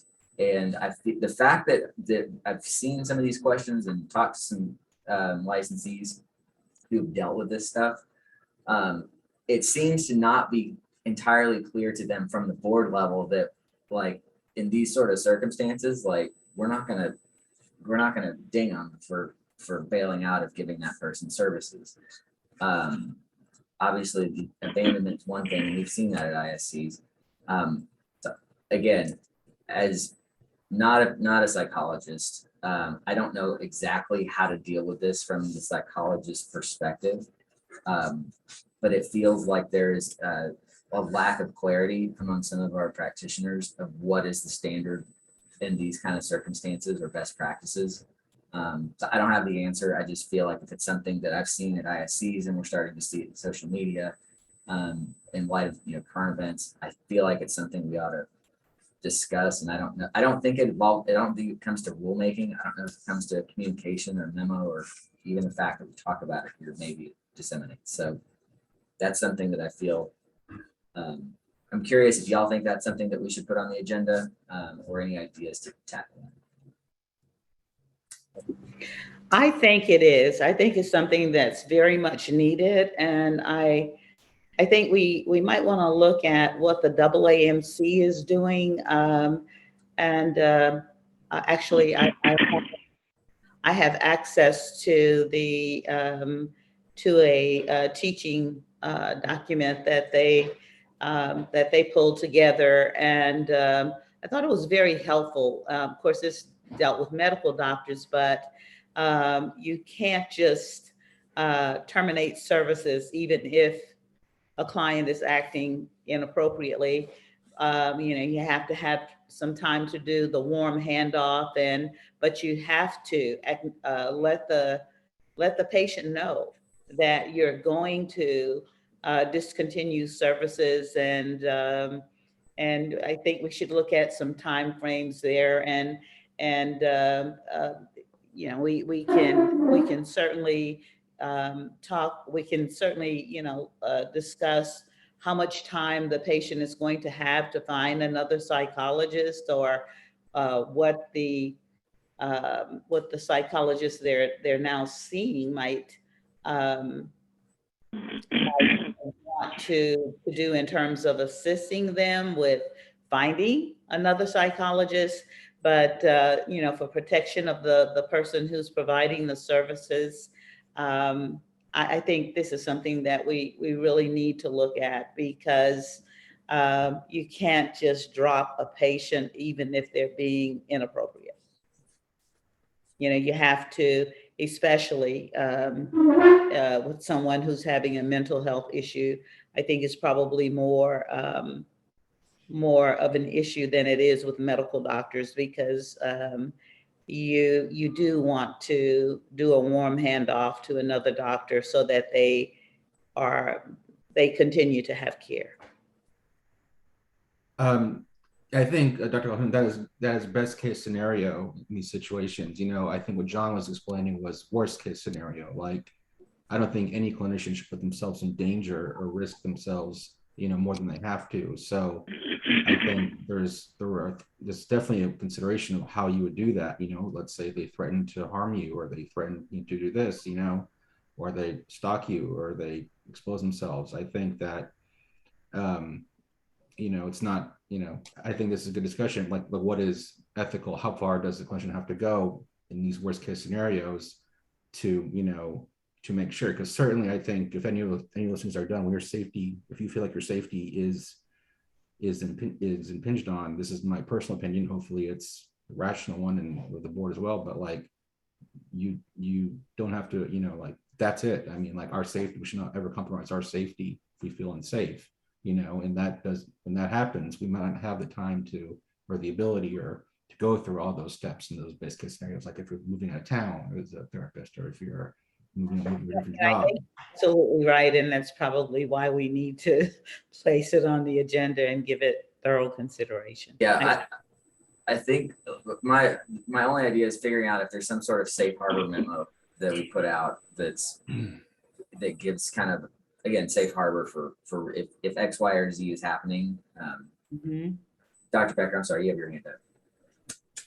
Well, that's actually the direction I was kind of going to go in, is that I think it may be helpful for us to consider what kind of statement we want to make about thinking about provider safety.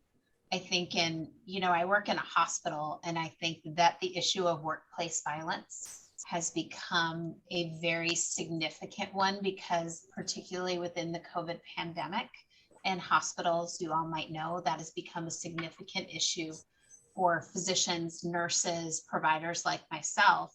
Is we had a huge spike in workplace violence and people coming to the hospital and becoming aggressive.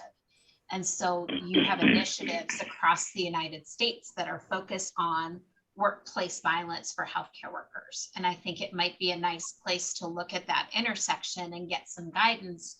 And I don't know that we need to provide that, but I think, just as you guys are saying, thinking about, are there some broad statements, almost like our telepsychology, guideline of, this is our stance on, if you have a patient that is genuinely crossing a line to a point of personal safety, you need to know where your board is going to be for that. And you shouldn't continue to put yourself, or feel that you have to, in the name of your professional practice. I don't know that we should be putting people there. That's exactly it. Well, I just want to go thinking. Oh, go ahead. I think there are some guidelines. APA, American Psychological Association, has some guidelines, and we could review them and consider, maybe if they are acceptable, just adopt them as they are. Perfect. I'm looking forward to that discussion next meeting. Any other things that need to go on the agenda for next meeting? I did want to bring something up that I kind of thought about from the BHEC meeting yesterday. I know that obviously, like, Daryl and I guess the whole committee as a whole have done the insights over the lunch hour. And I know, like, the LPC board just recently did one for issues that they have on, in their specific to their profession. But I thought it might not be a bad idea for us as the psychology board to offer something similar, where we could talk about different topics. Even the topic you just brought up would be a great one, to discuss that and have it like an open forum where we could also, I'm thinking also we could either, give CEUs for it, or like 1 hour CEU kind of credit, that kind of thing, but just offer different topics and different things that we can discuss, whether it's in the forensic realm, whether it's in neuro realm, licensing, all kinds of different issues that we might run across as a board, and then bring that to allow other people in the profession to bring things to the table as well and have an open discussion. So it's just something I wanted to bring up, that if anyone was interested, I would be willing to work with you on doing that. And it could be different folks for different ones. It could be all of us. It could be a few of us. I think we can work with it, but just something I wanted to bring up, see if anyone was interested in that. There is something that I think might be consideration, and that is we we constantly see people who don't pass the required exam, and they come back in with a plan to remediate and to take the exam again. I do know that the Higher Education Commission, for sure in every state, but we could start with looking at Texas. But it would be interesting to see when these psychology programs are reviewed, what are their colleagues saying about the quality of their programs? And because they will look at things like the number of persons that pass on the first attempt, the second attempt, the number of people that had to go into remedial in order to get permission to continue with trying to get the license. I think it would be interesting to see what those psychology programs in Texas look like in terms of quality and in terms of what their peers think of the programs that they're offering. And we could look at that, and when we have persons coming in that are in need of permission to remediate in order to move forward. I just think that the problem might somehow be related to the quality of the program they went through.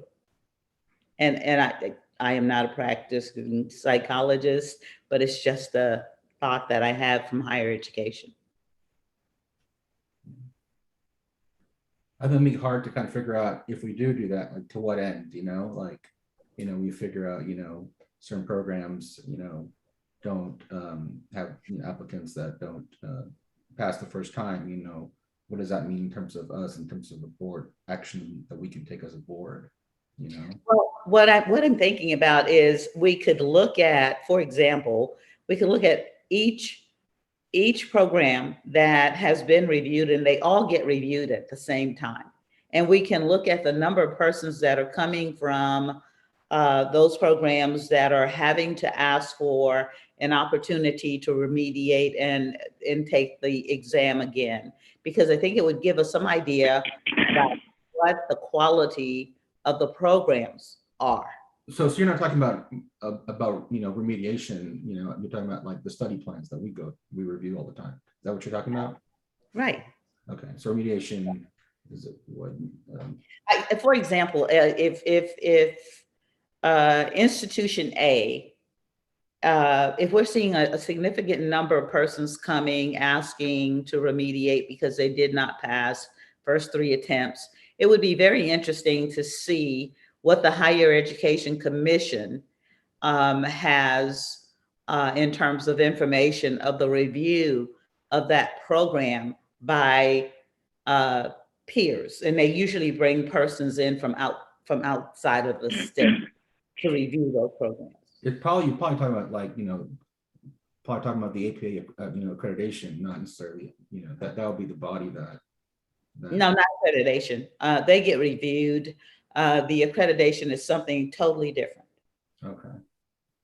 This is a peer review and all departments go through that. Okay, it's a peer review of how well you are providing the services to students in your department. I mean, we can put that on the agenda. I'd have some questions to talk about. I mean, I'd say let's put it on the agenda so we can visit about it. I'm curious to ask you a little bit more. I just, without it being on the agenda, I don't want to go down too far down that rabbit hole. Okay. Very good. I'm not a psychologist. I'm that member that's outside, okay, of the field. But it's just something that occurred to me, and I thought it might have some value. It might not. Yeah.